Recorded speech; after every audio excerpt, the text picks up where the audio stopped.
going to kick off today's show by taking a question from one of our callers. One of my favorite things about speaking and traveling and doing radio or podcasts is interacting with people and making them part of what I do.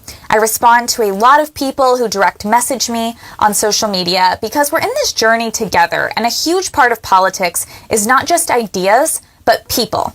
That's why I absolutely loved traveling on the Women for Trump bus tour in Texas, all over, and then for the midterms in Georgia earlier this year, because we're in a battle. And being on the ground, that's where the action happens. That's where the people are. And you talk to so many people saying, "Keep it up, girl," or they'll tell me about their own lives, and keeping people at the center of politics is what really keeps you grounded in reality. So let's take a caller. This call is from Vicky.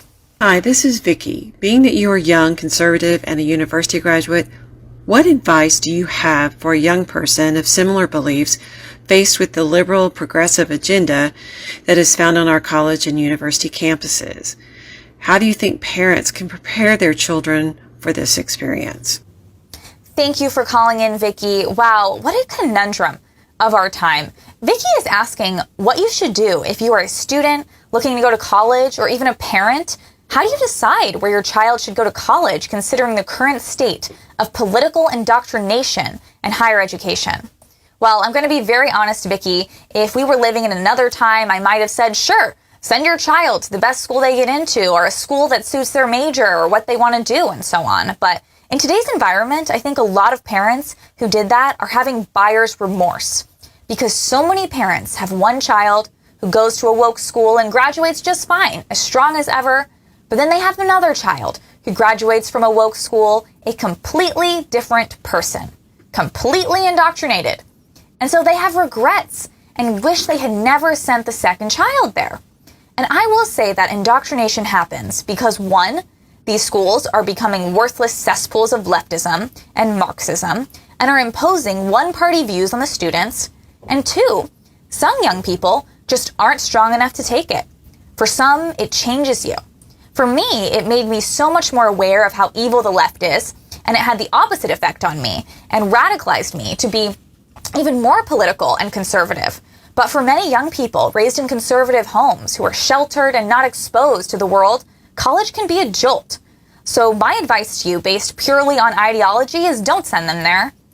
Now, another point to touch on, which I didn't get to before, is the cost of college.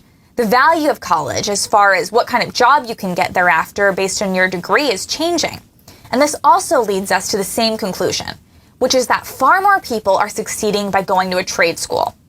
My husband grew up in West Texas on a cattle ranch, and one of his best friends is a welder now and makes a lot of money. He's doing phenomenally. But others we know from Dartmouth who majored in feminist literature or gender studies can't find jobs, or they're working at Starbucks. So I really recommend trade schools. And if you're someone who wants to learn more of the liberal arts, I can't recommend Hillsdale enough. My cousin went to Hillsdale, absolutely loved it, made a lot of friends. He learned so much, and a lot of people who graduate from there go on to get great jobs as well. So there's something out there for everyone, even without these woke colleges. We don't need them. We should not attend them anymore. The only kind of person I would recommend maybe attending a woke college is someone who wants to be a secret agent or a mole for our side so they can do things in the future that benefit us. But other than that, please don't go to these schools and do not donate money to them. Dartmouth has actually gotten worse in just the last few years since I've been out of school because the last few older good professors have retired now. So spare yourself the financial drain as well as the mental drain and go elsewhere.